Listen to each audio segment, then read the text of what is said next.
ओम शांति। आज प्यारे मीठे भगवान की अव्यक्त मीठी मुरली मंथन की डेट है 1 अगस्त 2021 और आज की रिवाइज डेट है बाबा की 24/2/88। 24 फरवरी 1988 को भगवान की ये वाणी चली थी, जिसकी ये रिवाइज कोर्स है। तो आज बाबा ने जो टाइटल दिया वो है वरदाता से प्राप्त हुए वरदानों को वृद्धि में लाने की विधि। वरदाता से प्राप्त अर्थात ईश्वर वरदाता। इसको थोड़ा क्लियर करना चाहूँगी कि बहुत सारे इसमें नए बच्चे भी आए हैं, बाबा के नए नए बच्चे जुड़े हैं।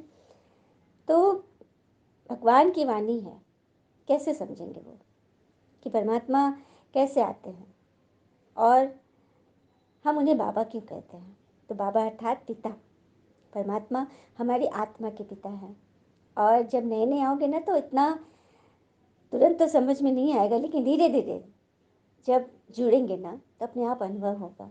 जैसे कोई डॉक्टर के पास जाते हैं, तुरंत पहली गोली ले तो हमारी बीमारी थोड़ी ठीक होती है। धीरे धीरे धीरे जब दवा अंदर जाएगी, अनुभव में लाएगी, बीमारी ठीक करेगी, तो उस टीचर पे भी विश्वास हो जाएगा। तो यहाँ भी वही बात है, धीरे धीरे ज्ञान से कनेक्ट रहिए, अंदर ये जाएगा और वो जब धारणा होने लगेगी, अनुभव होने लगेगा, तो फिर ईश्वर में निश्चय होगा कि हाँ, यहाँ सच में ईश्वर बैठ पढ़ाते हैं। तो बाबा ने जो हमें आज टाइटल दिया है वो है वरदाता से प्राप्त हुए वरदानों को वृद्धि में लाने की विधि। भगवान हमें जो वरदान देते हैं ना, डेली डेली भगवान हमें वरदान देते हैं, तो उनको हम कार्य में कैसे लाएं, उसकी वृद्धि कैसे करें, उसकी बाबा बहुत सहज विधि बता रहे हैं। तो आज भगवान अपने रूहानी चात्रक बच्चों को देख रहे हैं। हर एक बच्चा पिता से सुनने के, मिलने के और साथ साथ पिता समान बनने के चात्रक है। चात्रक अर्थात चकोर, जो हमेशा चांद की तरफ देखते रहती है। कहते भी है ना, हर एक प्राण, हर एक आत्मा सूरजमुखी फूल की तरह है। जिधर प्यार का सूरज देखती है उधर घूम जाती है। तो यहाँ स्वयं भगवान हमारे सामने सूरजमुखी का फूल बने हुए है ना। तो सुनने से जन्म जन्मांतर की प्यास मिट जाती है। ईश्वर की वाणी सुनेंगे तो प्यास तो मिटेगी ही। ज्ञान अमृत प्यासी आत्माओं को तृप्त बना देता है। सुनते सुनते आत्माएं भी पिता समान ज्ञान स्वरूप बन जाती है। या यह कहे, ज्ञान मुरली सुनते सुनते स्वयं भी मुरलीधर बच्चे बन जाते हैं। कितनी बड़ी बात है। अभी शुरू में कहा गया ना कि ये ज्ञानी ये ज्ञान सुनते रहे। धीरे धीरे जब वो अंदर जाएगा ना, इंजेक्शन कैसे दवा अंदर जाती है तो दवा फायदा करता है, मर्ज ठीक होता है, उसी तरह से आत्मा में बीमारी लगी है तो आत्मा के रोग को दूर करने के लिए ज्ञान इंजेक्शन लेते रहे। बाबा ने कहा ना, सुनते सुनते स्वयं भी मास्टर मुरलीधर तो बन ही जाएंगे। रूहानी मिलन मनाते पिता के स्नेह में समा जाएंगे, लवलीन हो जाएंगे, मगन स्थिति वाले बन जाएंगे। जब ऐसे समाये हुए व स्नेह में लवलीन बन जाते हो तो क्या आशा रहती है? पिता समान बनने की। जब हमें किसी से प्रेम होता है तो सबसे पहले क्या होता है? विश्वास और मन से मन का मिलन। दोनों के स्वभाव, बोल, विचार एक हो जाएंगे ना, तो दोनों एक समान बन जाएंगे। जब तक वहां पर कुछ अंतर है तो कुछ न कुछ खिटपिट होती रहेगी। पिता के हर कदम पर कदम रखने वाले अर्थात पिता समान बनने वाले, जैसे बाबा को सदा सर्वशक्तिमान स्वरूप के रूप में देखते हो ना, तो ऐसे बच्चे भी सदा मास्टर सर्वशक्तिवान बन जाते हैं। अच्छा, भगवान को हम कैसे रूप में देखते हैं कि वो तो सर्वशक्तिवान है, वो तो मुर्दे को भी जिंदा करेंगे, वो तो एक सेकंड में नरक को स्वर्ग बना देंगे। ये सबके मन में भावना है ना कि ईश्वर ऐसा कर सकते हैं। तो उसके लिए क्या करना होगा? जिंदगी की किताब में धैर्य का कवर होना बहुत जरूरी है, क्योंकि वही हर पन्ने को बांध के रखता है। धीरज धरना है, क्योंकि समस्या आती है जाने के लिए। थोड़ा सा हम धीरज दे देना तो फिर वो हमसे एकदम उड़ जाएगी, छू हो जाएगी। हम ही उसको पकड़ के बैठ जाते, दिन भर याद करते रहते, उसको जानने ही नहीं देते। तो बाबा कह रहे हैं कि मैं सर्वशक्तिवान हूँ तो आप मेरे बच्चे भी मास्टर सर्वशक्तिवान। जो पिता का स्वरूप है सदा शक्तिशाली का, तो ऐसे बच्चे का भी बनेगा। समान बनने की विशेष बातें जानते हो ना? बाबा पूछ रहे हैं किन किन बातों में मेरे जैसा बनना है, बन रहे हो और बने भी हो। जैसे पिता का नाम, बच्चों का भी वही नाम है, विश्व कल्याणकारी। यही नाम है ना आप सबका। भगवान जब आते हैं ना मधुबन में, एक साकार तन के माध्यम से भगवान की वाणी चलती है, तो बाबा पूछ रहे हैं ना, जैसे मेरा नाम है वैसे आप बच्चों का भी नाम है ना। जो बाबा का रूप वही बच्चों का रूप। तो बाबा का रूप क्या है, भगवान का रूप क्या है, निराकार ज्योति बिंदु। तभी तो हम ज्योतिर्लिंग गाते हैं ना, ईश्वर को ज्योति मानते हैं ना। हर धर्म की आत्माओं ने ज्योति माना है ना। क्राइस्ट का चेहरा याद है, क्राइस्ट की पिक्चर सभी याद रखिए, कैसा था, उंगली ऊपर, एक उंगली का इशारा ऊपर की ओर, और क्या है statement, God is light and God is one. कभी उन्होंने उंगली अपने तरफ किया कि आई एम गॉड, कभी नहीं। I am son of God, मैं भगवान का बच्चा हूँ और ईश्वर एक है। गुरु नानक जी भी ने क्या कहा, उनका भी तस्वीर याद रखिए, मन में विजन बनाइए, कल्पना देखिए उसको। गुरु नानक जी ने भी उंगली ऊपर, और क्या कहा था, एक ओंकार सत्य नाम। तो एक आकार किसका है और सदा सत्य कौन है, परमात्मा ही है। मुस्लिम धर्म में भी खुदा नूर है, खुदा एक है। सबने यही बोला, जितने भी धर्म पिता आए सबने परमात्मा को एक माना और ज्योति माना, प्रकाश माना। तो वही बाबा कह रहे, जैसे मेरा नाम रूप वैसे तुम बच्चों का भी, क्योंकि परमात्मा का बच्चा आत्मा है, तो परमात्मा का रूप ज्योति है, निराकार, पॉइंट ऑफ लाइट। तो आत्मा भी वही है, हम सभी भी आत्मा है, पॉइंट ऑफ लाइट। लेकिन लेकिन हमें कर्म क्षेत्र पर कर्म करना है। हम धरती पर आते हैं तो परमात्मा हमें शरीर देते हैं, क्योंकि आत्मा पॉइंट ऑफ लाइट कर्म कैसे करेगी, जब वो शरीर लेगी तभी तो कर्म करेगी ना, कर्मेंद्रियों के द्वारा। आई बात समझ में। यदि कोई प्रश्न नहीं समझ में आ रहा है तो आप प्लीज कमेंट बॉक्स में पूछे कि यहाँ पर क्या बताया जा रहा है, ठीक है। तो फिर वही बाबा बोले, जैसे मेरा नाम रूप वैसे तुम बच्चों का भी, जैसे मेरा गुण वैसे तुम्हें भी गुण धारण करने, जो पिता के कार्य वो बच्चों के कार्य। सब बातों में मेरे जैसा बनना है, लक्ष्य तो सबका वही है ना, सम्मुख रहने वाले नहीं लेकिन समान बनने वाले हो। इसलिए तो कहा जाता है फॉलो फादर, ईश्वर के पद चिन्हों पर चलो। तो अपने को चेक करो, सब बातों में कहाँ तक मेरे जैसा बने हो। समान बनने का वरदान आदि से पिता ने बच्चों को दिया है। भगवान बोले कि मैं आदि से, शुरुआत से तुम सबको वरदान दे रहा हूँ। हाँ, सर्व शक्तियों से संपन्न भव। लौकिक जीवन में पिता व गुरु वरदान देते हैं, जीवन में धरती पर संसार में जो हमें आशीर्वाद मिलता है गुरु से या पिता से, धनवान बनो, पुत्रवान बनो, बड़ी आयु वाले बनो, सुखी भव, खुश रहो, देते ना हम लोग भी, कोई हमारे पैर छूते तो बोलते जीते रहो, खुश रहो। तो ये बाबा कह रहे लौकिक जीवन में इस तरह के वरदान मिलते हैं, लेकिन ईश्वर ने क्या वरदान दिया, सदा ज्ञान धन शक्तियों के धन से संपन्न भव, सर्व शक्तियों से संपन्न भव। यह ईश्वर का वरदान है और यही ब्राह्मण जीवन का खजाना है। जब से ब्राह्मण जन्म लिया तब से संगम युग की स्थापना के कार्य में अंत तक जीना, अर्थात बड़ी आयु बनना। अब बड़ी आयु का मतलब समझ गए, जब से संगम युग में ब्राह्मण बने तो पूरे संगम युग तक, लास्ट तक हम सशरीर रहेंगे, यह है बड़ी आयु। बीच में अगर ब्राह्मण जीवन से निकल पुराने संस्कारों या पुराने संसार में चले जाते हैं तो इसको कहा जाता है जन्म लिया लेकिन छोटी आयु वाले, क्योंकि ब्राह्मण जीवन से तो मर गए। समझ में आया। ब्राह्मण जीवन में संगम युग से जब से भगवान को जाना तब से ईश्वर के पद चिन्हों पर चल रहे हैं, और एक सेकंड भी छूटने की तो बात नहीं है। लास्ट तक भी, परिवर्तन तक भी, विनाश के समय तक भी हम ब्राह्मण जीवन में ही रहे, तो ये हो गई हमारी बड़ी आयु वाले हम। लेकिन छोटी आयु तब होगी जब हम इस ब्राह्मण जीवन में फिर से ईश्वर को भूल अपने पुराने पतित संस्कार में चले जाते, मुड़ जाते हैं। तभी कहते कि जन्म तो लिया था ईश्वर एक परिवार में, लेकिन खत्म हो गए, तो ब्राह्मण जीवन से टैग हमारा हट गया। कोई कोई ऐसे भी होते हैं जो कोमा में चले जाते हैं, होते हुए भी ना के बराबर है, और कभी कभी जाग भी जाते हैं, लेकिन वह जिंदा होना भी मरने के समान ही है। ये कितनी बड़ी बात बाबा ने बताया। हमने मरीजों को देखा, कोई कोमा में चले जाते हैं, ना के बराबर ना लाइफ है उनकी, होते हुए भी ना के बराबर है, ना कुछ बोल सकते हैं, ना कुछ कह सकते हैं, ना फील कर सकते हैं।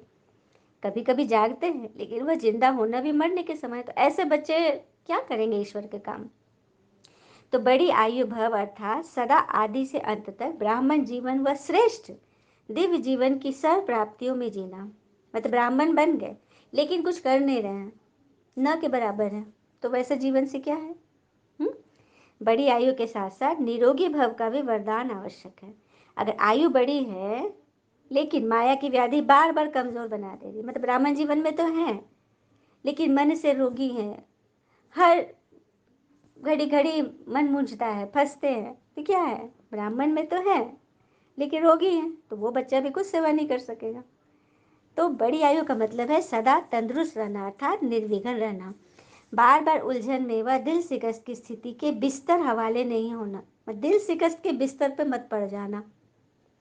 जैसे रोगी बिस्तर पकड़ लेता है ना, खाट पकड़ लेते हैं ना, कोई भी रोग आता है तो इसी तरह मन का रोग से हम दिल शिकस्त होकर दिल शिकस्त के बिस्तर से सट जाते हैं, तो अपने जीवन को चलते फिरते खत्म कर देते हैं। लेकिन जब कोई बड़ी समस्या आ जाती, उलझन में आ जाते, दिल शिकस्त बन जाते, तो मन की क्या हालत होती है? जैसे शरीर बिस्तर के हवाले होता है तो कोई दिल नहीं होती ना उठने की, चलने की व खाने पीने की, मतलब कमजोरी इतनी होती कि उठने का मन ही नहीं करता है। तो ऐसे यहाँ भी योग में बैठेंगे तो दिल नहीं लगेगी, ज्ञान भी सुनेंगे तो दिल से नहीं सुनेंगे, सेवा भी दिल से नहीं करेंगे, दिखावे से व डर से लोक लाज से करेंगे। इसको सदा तंदुरुस्त जीवन नहीं कहेंगे। बाबा ने क्लियर किया ना, जैसे बीमार लोग बिस्तर पे लेटते हैं, कमजोरी इतनी ज़्यादा है कि उठने का मन नहीं करता है, चलने का मन नहीं करता, कुछ खाने पीने का, बोलने का मन नहीं करता है ना? सबको अनुभव है ना?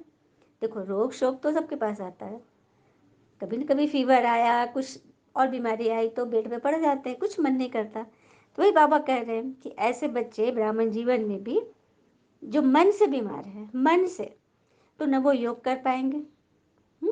ज्ञान भी सुने, मुरली रोज सुन रहे हैं, लेकिन दिल से नहीं सुने, क्योंकि अंदर हलचल है, कोई ना कोई बात का क्वेश्चन है। सेवा भी कर रहे हैं, औरों को ज्ञान सुना है, लेकिन दिल से नहीं कर रहे, दिखावे से कर रहे, डर से कर रहे, लोक लाज से कर। ब्राह्मण जीवन में आ गए हैं, लेकिन सेवा नहीं करेंगे तो और ब्राह्मण आत्मा क्या कहेंगी? इसको सदा तंदुरुस्त जीवन नहीं कहेंगे। तो बड़ी आयु भव का मतलब है निरोगी भव, तन मन धन से। जो मन से दुरुस्त होगा ना, वही तन से दुरुस्त होगा। और पुत्रवान भव व संतान भव, आपके संतान है, 2-4 बच्चे नहीं पैदा किए हैं, संतान भव का वरदान है ना, 2-4 बच्चों का वरदान नहीं मिलता। लेकिन जब पिता समान मास्टर रचयिता के स्टेज पर स्थित होते हो, तो यह सब अपनी रचना लगती। बाबा जब कहते हैं पुत्रवान भव संतान भव वरदान मिल रहा है, तो इसका अर्थ है 1-2-4 बच्चे के लिए नहीं, आपकी नज़र में सब बच्चे हैं, आपको बेहद की पालना करनी है। जैसे ईश्वर के सभी बच्चे हैं, ईश्वर सबके बारे में सोचते हैं, वैसे आपको भी सबके लिए सोचना है। आप, आपकी दृष्टि, आप सबसे ऊपर उठ रहे हो, आप मास्टर रचयिता के स्टेज पर स्थित हो, तो सभी आपकी रचना लगेगी। कितनी बड़ी बात है ना? तो बेहद के मास्टर रचयिता बनना, या बेहद का पुत्रवान भव संतान भव का वरदान हो गया।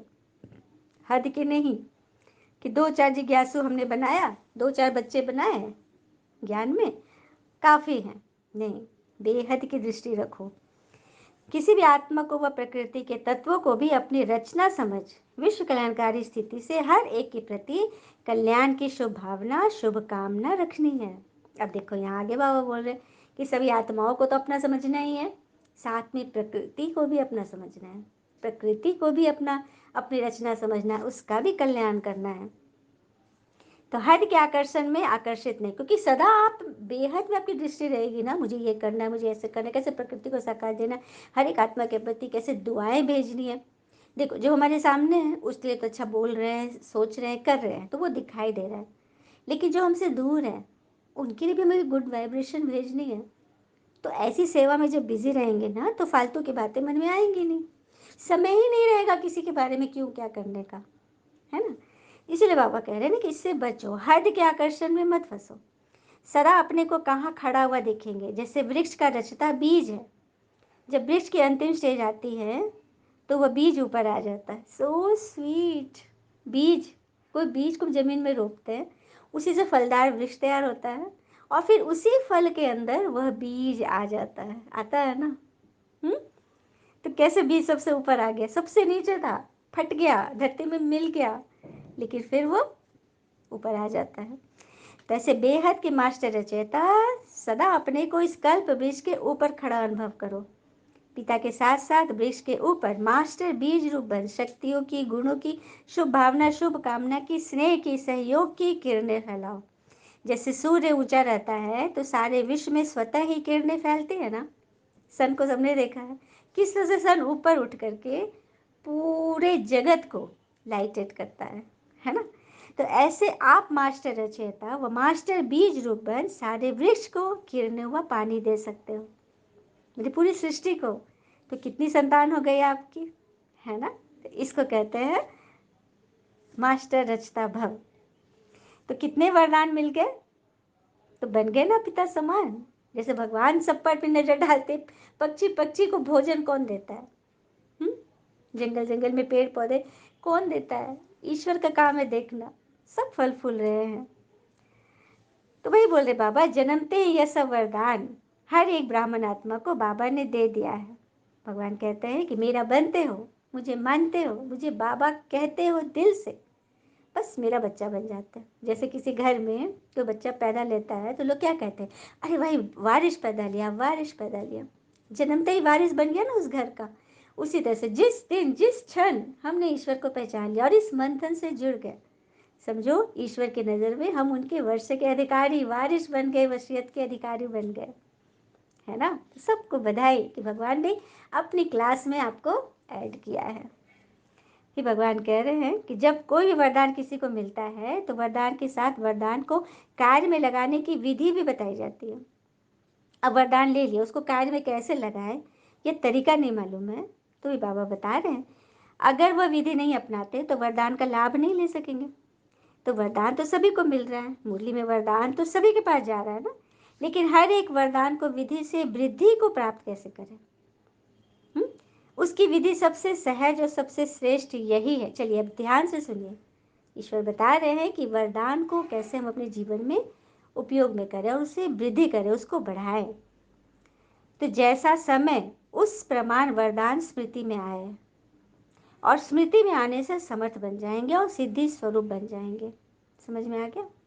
जैसे बाबा ने वरदान दिया मास्टर सर्वशक्तिवान भव, और उस वक्त समय प्रमाण आपके पास कोई परिस्थिति आ गई है, कोई ऐसी आत्मा आपके सामने आ गई जो आपकी शक्ति को क्षीण कर रही है, खींच रही है। कई आत्मा को लगता है कि मेरी शक्तियाँ ड्रेन आउट हो रही है। उस वक्त आप उस वरदान को याद करो, बाबा ने मुझे मास्टर सर्वशक्तिवान भव का वरदान दिया है, और जिसे ईश्वर ने दिया उसे कोई विनाशी शक्ति, कोई आसुरी शक्ति छीन नहीं सकती है। उस वक्त उसी स्वमान का मन में धारण कर लो, मैं मास्टर सर्वशक्तिवान हूँ। शांति से बैठ जाए, आराम से बैठे, अपनी आत्मा में मन बुद्धि को केंद्रित करें। दोनों भावों के बीच मेरी आत्मा निवास करती है, उस पॉइंट ऑफ लाइट को विजन बनाए, देखे और परमात्मा से कनेक्ट हो जाए। भगवान अभी परिस्थिति आई है, मुझे कमज़ोर कर रही है, आपने मुझे वरदान दिया है मास्टर सर्वशक्तिवान भव का, मैं उस शक्ति का आह्वान कर रही हूँ।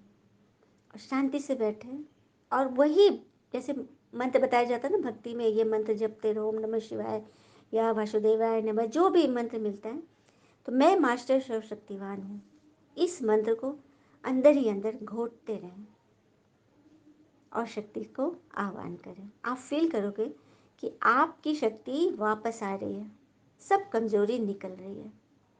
लेकिन इसके लिए एकदम तन्मयता चाहिए, पूरी एकाग्रता, 100%, जरा भी मन इधर उधर नहीं भटकना चाहिए। ये विधि है। पर बोला ना कि तो ऐसे में सदा वरदान का फल अनुभव करते रहेंगे। इतने श्रेष्ठ शक्तिशाली वरदान मिले, न सिर्फ अपने प्रति कार्य में लगाए फल प्राप्त करे, बल्कि औरों को भी दान करे। ये भी बहुत बड़ी बात है। कोई सामने आपके कमजोर आत्मा है, उसको भी दान करे साकार से। यह संगम युग का वरदान 21 जन्म भिन्न भिन्न रूप के साथ आपके साथ रहता है। 21 जन्म रहेगा आपके साथ। लेकिन वरदाता और वरदान प्राप्त होने का समय अभी है। तो यह चेक करो कि सर वरदान कार्य में लगाते सहज रीति से आगे बढ़ रहे हो। बाबा पूछ रहे हैं, अपनी चेकिंग करो। वरदान तो मैं रोज मिल रहा है, क्या उस वरदान को हम स्वयं प्रति और औरों के प्रति लगा रहे हैं, बढ़ा रहे हैं? यह वरदान की विशेषता है कि वरदानी को कभी मेहनत नहीं करनी पड़ती। जब भक्त आत्माएं भी मेहनत कर थक जाती है तो पिता से वरदान ही मांगती है। आपके पास भी जब लोग आते हैं, योग लगाने की मेहनत नहीं करने चाहते, तो क्या भाषा बोलते हो? कहते हैं ना, सिर्फ हमें वरदान दे दो, माथे पर हाथ रख दो। आप ब्राह्मण बच्चों के ऊपर वरदाता बाप का हाथ सदा है। श्रेष्ठ मत ही हाथ है, स्थूल हाथ तो 24 घंटे नहीं रखेंगे ना। यह पिता के श्रेष्ठ मत का वरदान रूपी हाथ सदा बच्चों के ऊपर है। कितनी बड़ी बात है। आपके पास ही बाबा कह रहे कि आत्माएं आती हैं, कहती हैं कि हम नहीं सुन सकते, हमारे में इतनी शक्ति नहीं है, आप हमें दृष्टि दे दो, आप हमारे सर पर अपना हाथ रख दो। तो बाबा कह रहे हैं ना कि मन बुद्धि का हाथ रखो। हमेशा 24 घंटा किसी के सर पर आप हाथ रख सकते हो क्या? नहीं। तो कौन सा हाथ रखने के लिए बोल रहे बाबा? शुभ भावना का हाथ। सबके लिए शुभ भावना रखो, श्रेष्ठ मत का हाथ रखो। तो अमृत वेले से लेकर रात को सोने तक हर श्वास के लिए, हर संकल्प के लिए, हर कर्म के लिए श्रेष्ठ मत का हाथ है ही। इसी वरदान को विधि पूर्वक चलाते रहो तो कभी भी मेहनत नहीं करनी पड़ेगी। बाबा कह रहे कि क्योंकि अमृत वेले मुझ परमात्मा का हाथ आपके सर पर है, सूक्ष्म रूप से भगवान हमारे साथ है। उसे विधि पूर्वक चलाते रहो तो मेहनत नहीं करनी पड़ेगी। जैसे देवताओं के लिए गायन है ना, इच्छा मात्रम अविद्या, अर्थात इच्छा से अविद्या, इच्छा से अनजान। कहते हैं ना, इच्छा हमें अच्छा बनने नहीं देती। तो यह है फरिश्ता जीवन की विशेषता। देवताई जीवन में तो इच्छा की बात ही नहीं, क्योंकि हर तरह से जो भरपूर होगा उसे किस बात की इच्छा होगी। ब्राह्मण जीवन सो फरिश्ता जीवन बन जाती है, अर्थात कर्मातीत स्थिति को प्राप्त हो जाते। कर्म करो और कर्म से अतीत, उसके प्रभाव से परे। हम कब फंसते हैं? जब किसी अच्छाई में किसी की और किसी की बुराई में फंस जाते। इन दोनों चीज़ से जब हम एक समान रहेंगे, निंदा स्तुति में समान भव का वरदान हमें दे रहे भगवान, और उसे जीवन में हम उतारेंगे तो कभी भी नहीं फंसेंगे। किसी भी शुद्ध कर्म व व्यर्थ कर्म व विकर्म व पिछला कर्म, किसी भी कर्म के बंधन में बंध कर रहना, इसे कर्मातीत अवस्था नहीं करेंगे। खुद भी बंधना और औरों को भी बांधने की कोशिश करना, ये कर्मातीत अवस्था नहीं है। एक है कर्म का संबंध और एक है बंधन। भगवान हमें कर्म संबंध सिखा रहे हैं। संबंध में आओ, सहयोगी बनो, कर्म बंधन में नहीं। तो उससे क्या होता है? अपने आप ही गिरते हैं। हाँ, तो मुश्किल शब्द की अविद्या करो, बोझ से अविद्या हो, इच्छा से अविद्या हो जाए। मुश्किल शब्द हमें नहीं मालूम, क्योंकि जहाँ ईश्वर है वहाँ असंभव कोई बात हो ही नहीं सकती। कुछ बहुत से बड़ा बड़ा प्रॉब्लम आ रहा है, बहुत बड़ी बात आ रही है, कोई ओझा गुनी कुछ भी, बहुत तंत्र मंत्र, बहुत तरह की बातें आती हैं, मन में बहुत हलचल होता है, तरह तरह की समस्याएं आएगी। लेकिन उसमें भी सब बातें ईश्वर को सौंप दे। बाबा ने बोला ना, मुश्किल से अविद्या, बोझ से अविद्या, परेशानी से अविद्या, हर चीज़ से अनजान बन जाओ। जैसे छोटा बच्चा, छोटा बच्चा को पता ही नहीं प्रॉब्लम क्या होता है ना, क्योंकि हमने सब कुछ भगवान को सौंप दिया। इसको कहते हैं वरदानी आत्मा, है ना। कई बच्चे पुरुषार्थ तो बहुत अच्छा करते हैं, लेकिन पुरुषार्थ का बोझ अनुभव करते कि करना है, उठना है, सेवा करना है। नहीं, ये यथार्थ पुरुषार्थ नहीं है। अटेंशन रखना है, लेकिन ये ब्राह्मण जीवन की विधि है। अटेंशन बोझिल मन से करेंगे ना तो अटेंशन टेंशन में बदल जाएगा। नहीं, मुझे तो करना है, मुझे तो करना है, मुझे तो करना है। नेचुरल अटेंशन नहीं रहता है। नेचुरल अटेंशन रखो। हर कदम में टेंशन रहता है, मैं करूँ या नहीं करूँ, यह खाऊं या नहीं खाऊं, किसी बात का टेंशन नहीं। अटेंशन रखो लेकिन टेंशन नहीं। फिर आगे बोल रहे बाबा, सदा पिता का हाथ मेरे ऊपर है, इस अनुभव को सदा स्मृति में रखो। सदा समझो कि पिता की ब्लेसिंग आपके साथ है। तो सदा हर कदम में पिता को फॉलो करने वाले, सदा अपने को वरदाता पिता के वरदानी श्रेष्ठ आत्मा अनुभव करने वाले बच्चों को भगवान की नमस्ते, और हम बच्चों की भी प्यारे शिव पिता को नमस्ते। फिर बाबा ने बोला, जन्म से कितने वरदान मिले हुए हैं, हर एक को अपने अपने वरदान मिले हुए हैं ना, क्योंकि जन्म ही वरदानों से हुआ है। नहीं तो आज इतना आगे बढ़ ही नहीं सकते थे, क्योंकि वरदान आपको आगे बढ़ा रहा है। हर एक की विशेषता का वर्णन करे तो कितनी सारी विशेषताएं आपके स्टोर में हो जाएगी। देखो, हम जिन जिन चीज़ों से, जिन जिन आत्माओं से जो जो चीज़ उठाएंगे, हमारे मन बुद्धि के डब्बे में वही रहेगा ना। अगर किसी के अवगुण देखेंगे सबके, तो हमने कूड़ा जमा कर लिया अपने मन में। सबके गुण देखे तो गुण रूपी फूल जमा रहेंगे, नहीं तो कांटे रहेंगे, और कांटे फिर हमें चुभेंगे। तो इससे बचना है। फिर बाबा कह रहे याद और सेवा का बल आपको विशेष मिला हुआ है, उसको फलीभूत करो, बढ़ाओ। सेवा करने से जो सर्व आत्माएं खुश होती है उसका भी बहुत बल मिलता है। आप किसी की सेवा करो, किसी को अच्छा ज्ञान से, किसी को अच्छे विचारों से, अच्छे संग से जोड़ रहे हो, ये भी तो एक मतलब बल मिल रहा है ना, आपको खुशी मिल रही है ना, सेवा का मेवा मिल रहा है ना। फिर बोल रहे बाबा चरित्र सुनाकर चरित्रवान बनने की प्रेरणा दो, यह सबसे बड़ी सेवा है। तो सेवा पर जाना ही है, और सेवा के निमित्त तो आपको बनना ही है, क्योंकि मैंने चुना भी आपको इसीलिए है।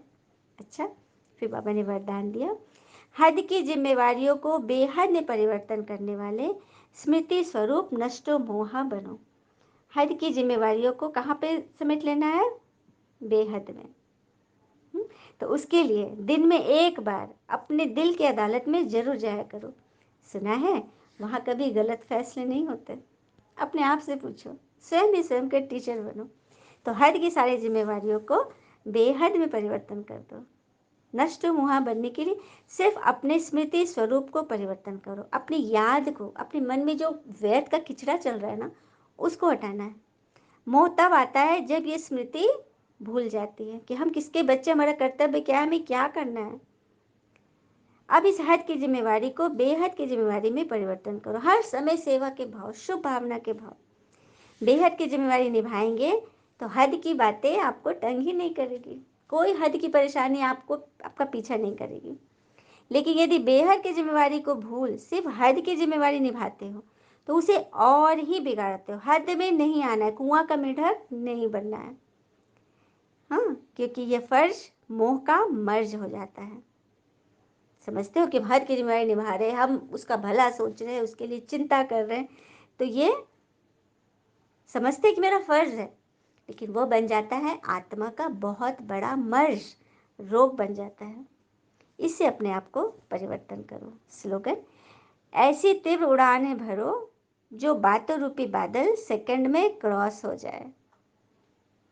बाज को देखा है, बादल से ऊपर उड़ता है, कितनी तीव्र उड़ान उड़ता है, तो कोई भी बादल उसको रोक नहीं सकता। मतलब परेशानी की, समस्या के बादल आपको रोक नहीं सकेंगे जब आप हद से निकल बेहद में बिजी रहोगे, सदा खुश रहोगे, और वरदान को याद रखोगे, शक्तियों का आह्वान करोगे। अच्छा, ओम शांति। शुक्र मीठे बाबा, वो बाबा के प्यारे प्यारे बच्चे। थैंक यू बाबा। आज की मुरली थोड़ी सी लंबी हो गई, क्योंकि अव्यक्त वाणी बहुत विशेष होती है, क्योंकि परमात्मा की ये डायरेक्ट वाणी है। सभी बच्चों ने अच्छी रीति से सुना होगा। जो कोई भी प्रश्न हो तो आप प्लीज़ कमेंट बॉक्स में पूछ सकते हैं। All is well, always. Om Shanti.